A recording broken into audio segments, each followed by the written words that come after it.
You've brought us to the most important part of the seminar. This is the thing that we so much want to say to everyone. You've got to own your vibration, because you can't cover it up with behavior or words. You got to own it. You got to admit how you're feeling, not for them. We don't mean admit it out loud to them, because it would rain down unpleasantly. We mean you've got to own how you feel. Otherwise, you don't know when you've calibrated an improvement. You got to own how you feel. Otherwise, you don't understand what's coming back to you and why. It feels like their fault.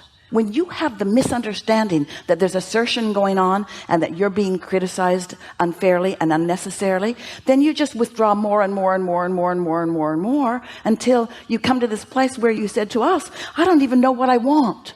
And the reason you don't know what you want is because you've been afraid to let yourself want, because you've been feeling like you're being criticized because you believe a flawed premise, which is other people can assert into your experience, and it's not true. Helpful? A little bit? So I'm being the one that's criticizing myself? Not so much that you're criticizing yourself as you're criticizing those who you think are criticizing you. You're not saying anything because you don't trust them to like you. You don't trust them to have positive thoughts about you. And you know why? Because they don't have positive thoughts about you. And you know why? Because you don't have positive thoughts about you. In other words, it's attraction, attraction, attraction, attraction, attraction. So when we say you got to own it when something comes up, you got to acknowledge how you feel. So let's take a situation. You can give us as much detail as you want. What situation has happened recently or frequently where you don't say something because you're afraid you're going to be criticized? Just give us an example. This will be helpful to everyone. With my daughter, who's an adult and who is reacting to a situation around the death of a young 9-year-old boy in our extended family lately, and how I felt that she could have been more compassionate and reached out. And I just was very careful how I said what I wanted to say to her. What would you have liked to have said to her? It's not always all about you, and sometimes even though you don't want this in your energy field, you still need to show compassion to people and reach out and tell them you're thinking of them. And what else? You're being selfish. And what else? Not regarding that situation, but what else? That selfish part as it relates to you. You just reach out when it's for you and never for us or anyone else. Only when you need something from us. And that makes you feel not important, correct, abandoned, not loved, not seen, not appreciated, all the things that you've done for her. And she's all wrapped up in her little world or her big world, and she doesn't reach out to you, and you feel abandoned. Like I was a bad parent at some point. Where did I go wrong? All right. You see, what just happened is you just owned your vibration. You let yourself own it. You let yourself feel it. And frankly, anybody would. It's a knee-jerk reaction to something like that when the premise of your life is as it has been. I'll do nice stuff for you and you do nice stuff for me, and it's all about action and behavior and things like that. And so I feel like you're not doing your fair share of giving and you're doing more than your fair share of getting. Now let's move to the other side of the page. Trying to set that aside, ask yourself these questions. We're going to stay on that subject a little bit just to see if we can get a jump start from it. Is my daughter someone who loves more or hates more? Loves more. Is my daughter involved in her life in mostly positive ways or mostly negative ways? Positive. Is my daughter really succeeding at life or failing at life? Succeeding. As a parent, can I lay claim to any of the good stuff that's coming to her? Did I do something right or did I do everything wrong? I did some things right. Do I want to tune to my inner being or to other people? My inner being. Do I want my daughter to tune to her inner being or to other people? Her inner being. Does my daughter mostly tune to her inner being or to other people? Her inner being. Does my daughter jump through hoops to please all of us, or does she march to the beat of her own drum? Oh, she's marching. Is my daughter sort of, whether she knows it or not, acting like Abraham teaches, or more and more? So has anything gone wrong here, or is this happening to help me sort out some things in me? Am I trying to get her to behave like most of the world behaves, who's suffering, or do I want to revel in what she's discovered that keeps her in a joyous place? Can my daughter get sick enough to help sick people get well, and poor enough to help poor people become prosperous, and confused enough to help confused people become clear? Or do I want her to find ways to calibrate herself into her greatest strength? I do. And so has something bad happened here as she stirred this up in me? Or has something good happened as she stirred something up in me? And do I want my own power and my own clarity and my stability? Do you? I do. But how does that work with just sometimes doing the right thing?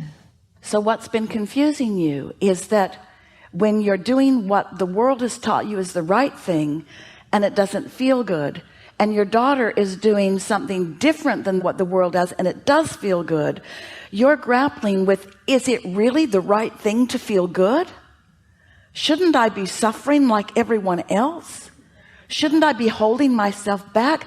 How dare I let myself want something?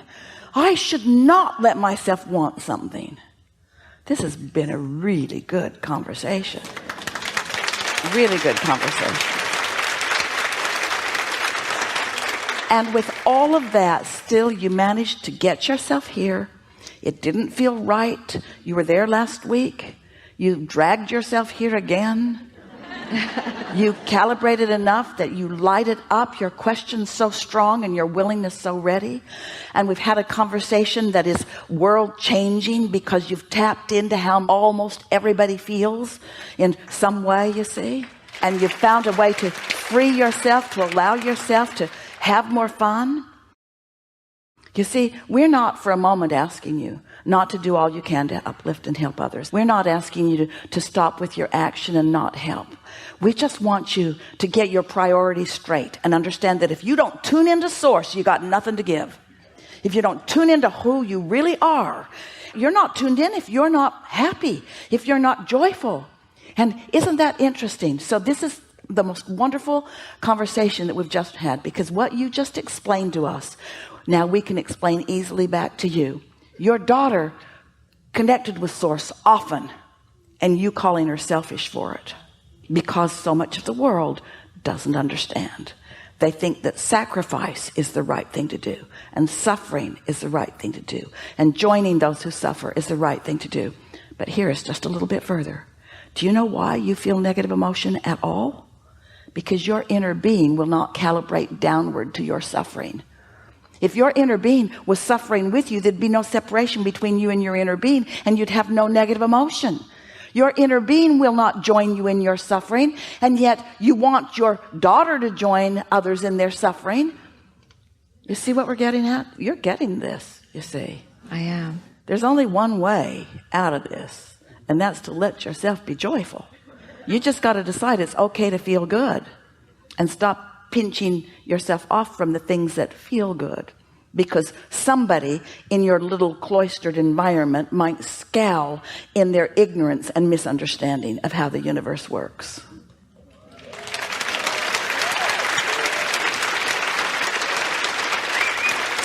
Such an interesting thing.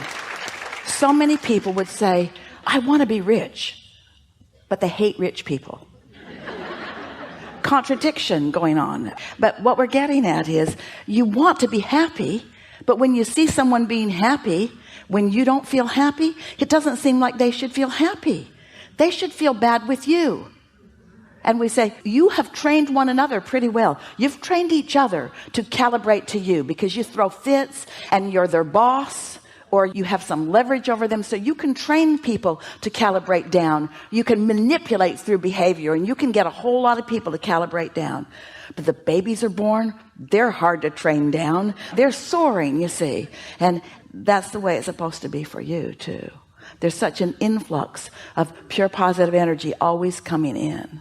So when you put all this together, that your inner being knows what's in your vortex and is calling you to it, and when you decide for whatever reason that you're not going to go, you don't feel very good.